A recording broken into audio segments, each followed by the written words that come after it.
C'est pas comme ça qu'il faut s'y prendre. Mais si, c'est comme ça, c'est toi qui as rien compris. Tous ici ont perdu plusieurs amis depuis le début des hostilités, dans un conflit où nul n'est en mesure de prendre le dessus. Aujourd'hui en Libye, comme ces gamins de 20 ans, ils sont 200 000 à avoir pris les armes au sein des différentes milices. Les jeunes sont les premières victimes d'une guerre qui, en une année, a déjà fait plus de 3000 morts.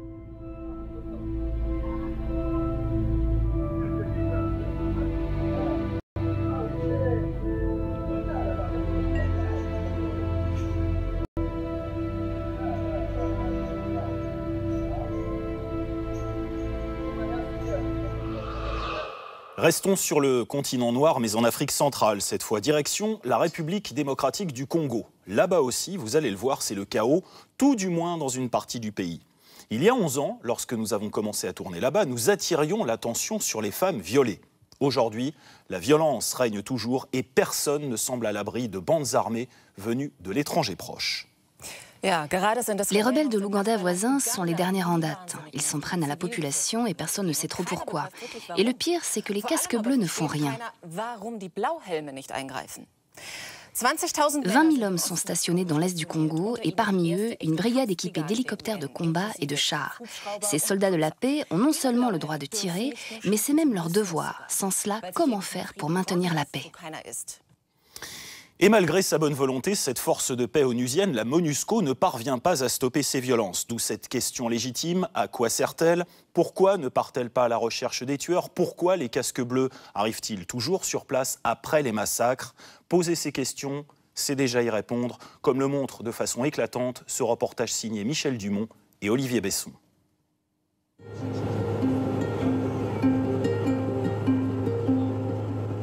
Nord Kivu, région des Grands Lacs et des volcans, dans l'est de la République démocratique du Congo. Un pays grand comme 4 fois la France, peuplé de seulement 70 millions d'habitants. Depuis des décennies, la région est le sanctuaire de groupes armés qui régulièrement sèment la terreur.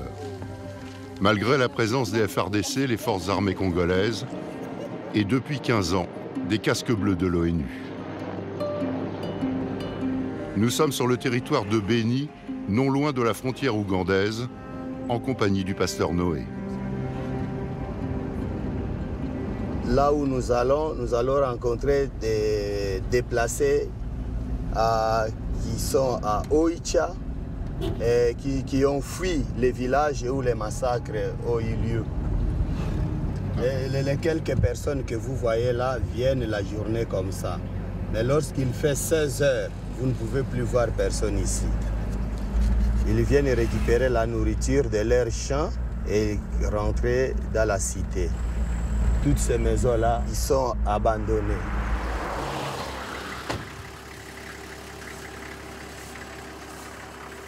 On peut aller dans le village, on peut se promener dans le village? Dans le village, non, c'est dangereux.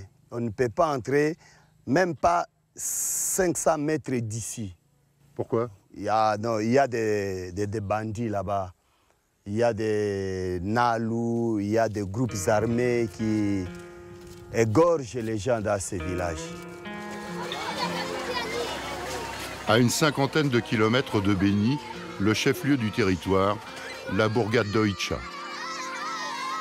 Nous sommes dans une des écoles de Oicha, où ces écoles hébergent un grand nombre de déplacés de guerre qui ont fui leur village à cause de l'insécurité qui bat plein dans le territoire de Béni. Et ces enfants sont des écoliers qui étudient la journée comme ça, et dans les après-midi, ils libèrent les salles et les déplacés occupent les salles. Maman, Je viens de Moukoko. Dans mon village, ils ont égorgé 5 personnes. Les assaillants sont venus la nuit, tout le monde était encore dehors. Ils ont commencé à égorger les gens, alors on s'est enfui et on est venu ici. Le pasteur Noé a pu constater lui-même l'horreur de ces massacres. Il a même filmé les victimes avec son téléphone. Ici, vous pouvez voir des femmes, des enfants, Ces gens ont été tués à la machette, à la hache, au couteau. Et il y a même des gens dont on a déchiré les ventres et enlevé les enfants là-dedans et les frapper au mur. Les premiers massacres ont commencé en octobre dernier. Depuis, le nombre des victimes ne cesse de s'allonger, plus de 250 à ce jour. Pour le pasteur Noé et les rescapés, aucun doute sur l'origine des coupables. C'est vrai, ce sont des ADF d'origine ougandaise. Ouais. ADF Nalu, l'acronyme des Forces démocratiques alliées, armées de libération de l'Ouganda. Un groupe rebelle né dans les années 1990, en lutte contre le président ougandais Museveni. Sur ces images de propagande, on peut voir leur chef, Jamil Mukulu, un chrétien converti à l'islam. Les ADF sont des radicaux islamistes liés au Shebab somalien. Depuis 2001, ce groupe figure sur la liste des organisations terroristes établies par les États-Unis. Il recrute, voire enrôle de force, aussi bien des Ougandais que des Congolais, avec un discours des plus sommaires. En marchant, vous devez penser à Allah. Vous devez faire la prière de la gâchette. Vous connaissez cette prière? Bien, récitez-la.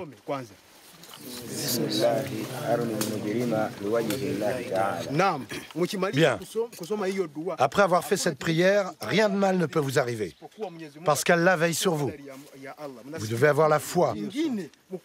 Si vous devez mourir, sachez que vous aurez 72 vierges au paradis. Et si vous ne mourrez pas, vous trouverez le bonheur sur terre. Vous ne devez pas avoir peur. Ne jamais reculer. Toujours aller de l'avant en pensant à Allah. Quand vous devez tuer, dites-vous que ce n'est pas vous qui le faites. C'est Allah qui vous guide.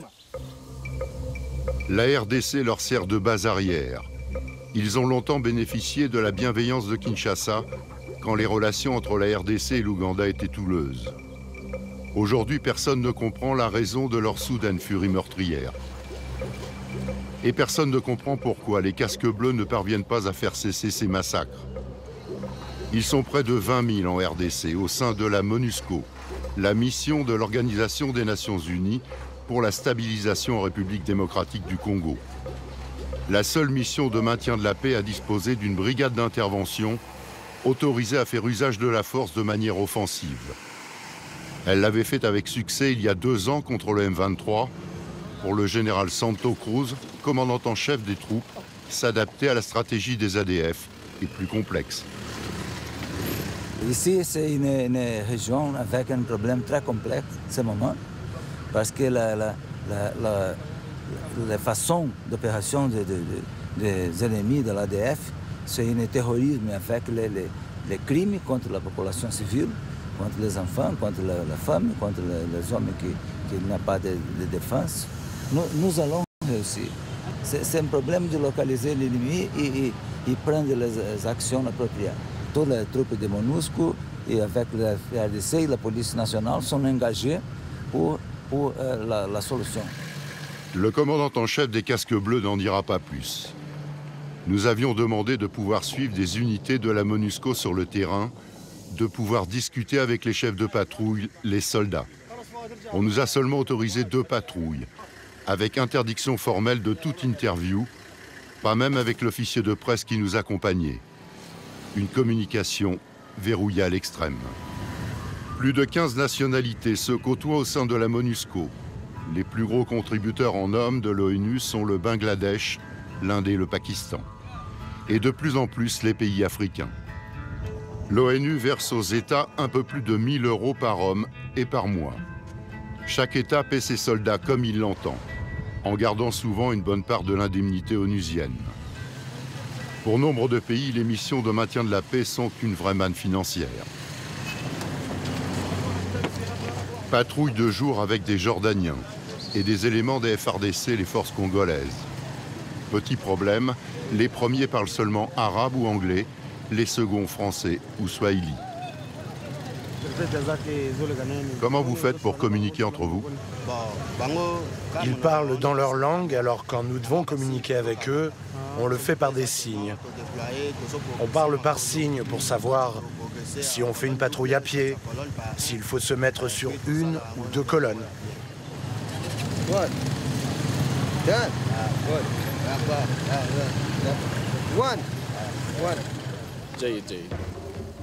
Problème de communication, problème de motivation aussi.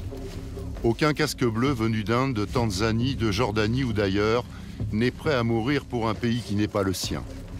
Pour combattre efficacement les groupes rebelles, il faut aller au contact, marcher de longues heures dans la brousse, pas vraiment dans les habitudes des casques bleus.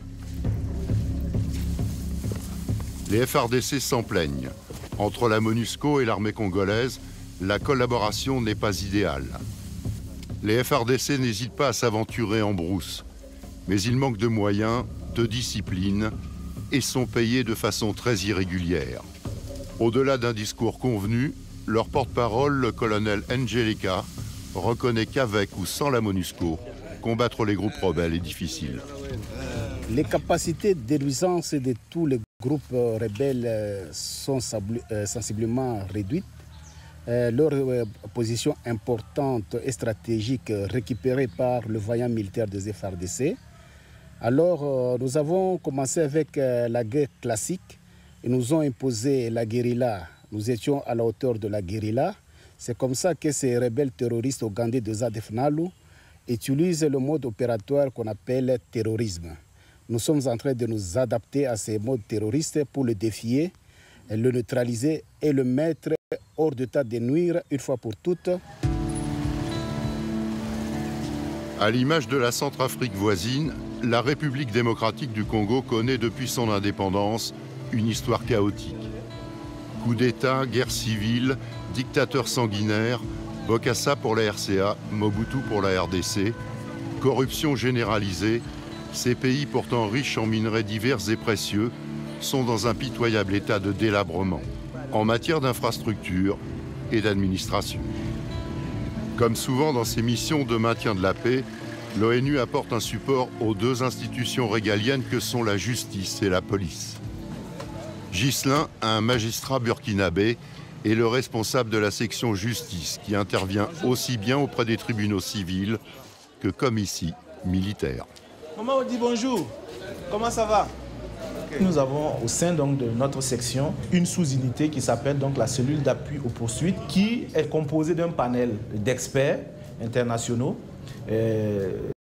d'investigateurs, de magistrats, d'enquêteurs qui ont pour but donc, de venir donc, collaborer avec l'auditorat, enfin, les autorités judiciaires militaires spécifiquement, donc, contre la répression des crimes graves, notamment ceux qui sont donc, liés voilà, au génocide, les crimes contre l'humanité, voilà, etc., etc. On ne nous permettra pas d'en savoir plus. Impossible d'interviewer qui que ce soit, tant au niveau des fonctionnaires onusiens que des autorités juridiques locales. Nous apprendrons cependant que les quelques membres des groupes rebelles arrêtés sont aussitôt conduits à Kinshasa, la capitale, et disparaissent ensuite, le plus souvent. À quoi servent donc ces fonctionnaires internationaux? Essentiellement à rédiger des rapports relevant le dysfonctionnement et les besoins, comme ici, avec le directeur de la prison centrale de Béni. La nourriture. La nourriture pour les prisonniers. Pour les prisonniers. C'est ça mon problème. Ils n'ont pas à manger. Du tout. Depuis les 27 juin jusqu'à aujourd'hui. Depuis la suspension de la CICR, qui avait nourri les prisonniers pendant 3 mois. Et comment ils font alors? Bon, on s'est débrouillé avec la famille, avec les églises. C'est ça.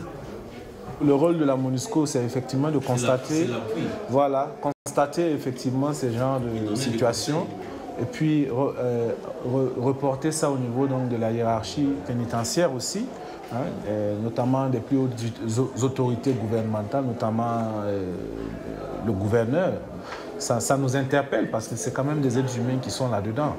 Quand on vous dit que voilà, un prisonnier s'évanouit de faim, bon, c'est quelque chose quand même qui doit nous interpeller.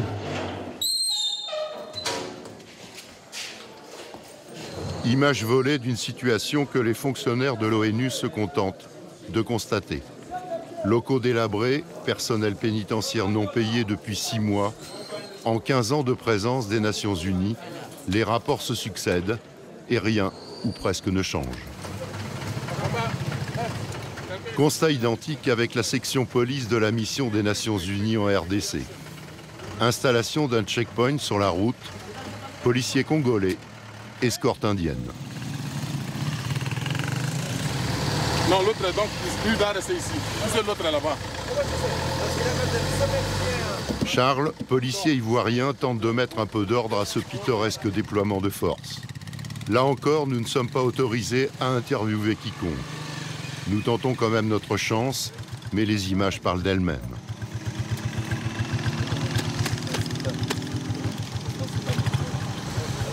Alors, en règle générale, sur ces contrôles, qu'est-ce que vous recherchez?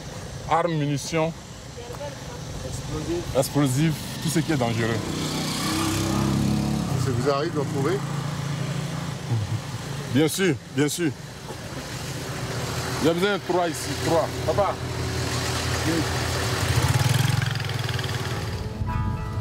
Autre mission des policiers des Nations Unies, entretenir le contact avec la population, en rendant visite aux chefs de quartier et de village. Mais en ces temps agités, leur déplacement se limite à la seule ville de Béni. Bienvenue. Merci, merci. Ça va ici? Ça semble aller. Moi, c'est Bruno. Dans ce quartier, à l'évidence, c'est la première visite de la MONUSCO. Votre visite, c'est très important pour nous. Si je peux le compléter, en tout cas c'est très important puisque la population en majorité ne maîtrise pas les missions de la MONUSCO. De la MONUSCO aussi. Et la MONUSCO n'est pas toujours souvent à côté de la population. Voilà. Ils passent dans des véhicules ou dans les avions, mais la population ne cause pas avec la MONUSCO. Admettons que vous sachiez qu'il y a des rebelles dans votre quartier. Vous avez un numéro de téléphone où, par exemple, vous pouvez appeler la MONUSCO? Oui, nous avons le numéro vert où ensuite nous faisons des messages officiels que nous amenons à la commune. Est-ce qu'une fois, il vous est arrivé d'appeler sur ce numéro? Oui. Oui, on appelle fois. Ils répondent ou bien ils ne répondent pas? Ils répondent, ils arrivent en tout cas malheureusement avec un léger retard. Oui. Nous sommes au siège de la coordination de la société civile, une sorte de fédération de divers mouvements et associations qu'animent le pasteur Kambale et l'avocat Omar Kavota. Mais aussi la stabilisation. On appelle souvent la société civile le contrepoids du pouvoir ou les chiens de garde parce qu'elle est là pour voir ce qui ne va pas et dénoncer. Chaque fois qu'un massacre est commis, les deux hommes se rendent sur le terrain pour recueillir des témoignages, prendre des photos et demander des comptes. Ici, il y avait 13 personnes qui étaient égorgées et de l'autre côté, il y avait à peu près 16. Ça fait 30 personnes qui étaient tuées par armes blanches. Et toutes ces personnes-là, c'était en une nuit. Ils avaient commencé ici vers 19h et terminé de l'autre côté vers 23h. Vous réalisez que c'est appelé quartier, bien sûr, le quartier périphérique de la ville de Béni, mais c'est à pleine ville. Ici, on est à même pas à 1 kilomètre ou 2 du quartier général de la MONUSCO. On est tout près de la MONUSCO ici. Pratiquement pas plus que 2 kilomètres, en tout cas. En dépit des tirs, des appels téléphoniques, personne ne vient. Les casques bleus n'arriveront que le lendemain matin. Quand les massacres ont commencé, on s'est caché dans nos maisons. Il y a eu des cris, des tirs. Cela a duré longtemps. Plus tard, on a entendu des bruits de moteurs. C'était les FARDC qui venaient récupérer les corps. Nous avons pris des images à l'occasion des cérémonies funéraires. Là, toute cette population que vous voyez, c'est une population embêtée attristé des événements. Vous attendez ces cris de détresse de cette population. Une population qui se sent presque abandonnée. Je suppose que la population, elle était aussi très en colère contre les casques bleus. Tout à fait. Les jours qui ont suivi, ils sont allés jusqu'au quartier général de la MONUSCO. Ils ont cassé le portail. Ils sont entrés à l'intérieur, ils jetaient des cailloux, ils jetaient des pierres contre la MONUSCO, réclamant le départ de cette mission. La MONUSCO est autorisée de s'engager militairement pour protéger la population à travers la brigade d'intervention, avec ou sans les concours des FARDC. Dans l'ensemble, la population ne comprend absolument rien que la MONUSCO soit là avec plus de 19 000 hommes, avec tout ce qu'ils ont comme arsenal logistique, et continuer à comptabiliser les morts, les gens tués, massacrés.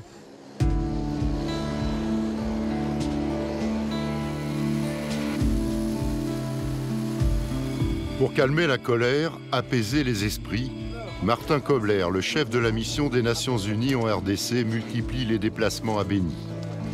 Visite de quelques heures, au pas de course, sous escorte imposante. Bienvenue encore une fois. Voilà, toujours avec vous. Toujours avec vous. Martin Kobler, accompagné de l'ambassadeur de Grande-Bretagne, de diplomates français et américains, rend d'abord visite au maire de Béni.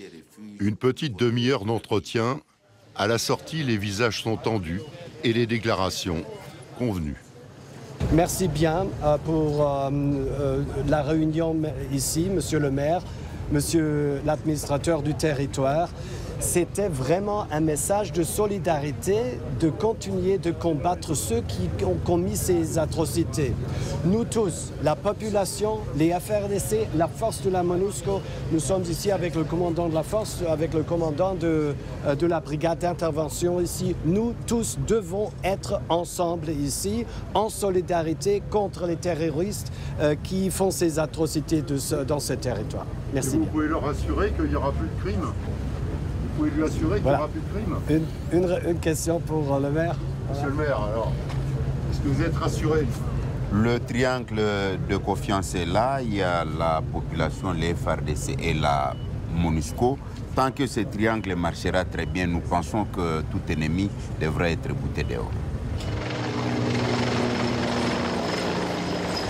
Direction ensuite le camp des casques bleus indiens pour une série de rencontres. Évaluation d'abord de la situation militaire avec les chefs locaux de l'armée congolaise. Officiellement, la coopération entre casques bleus et soldats congolais fonctionne bien, mais tel n'est pas toujours le cas dans la réalité. Puis rencontre avec les membres de la société civile. Parmi eux, l'imam du territoire de Béni et Maître Kavota. Merci.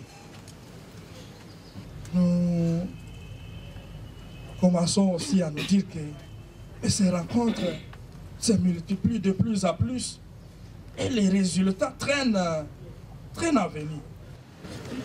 Nous pourrons suivre de loin quelques échanges musclés entre les membres de la société civile et le chef de la MONUSCO. Sur le thème « Vous ne servez à rien », vous êtes ici pour toucher vos gros salaires et ne prendre aucun risque. Qu'avez-vous fait depuis 15 ans ? À travers son imam, la petite communauté musulmane exprime, elle, ses craintes d'être assimilée aux rebelles.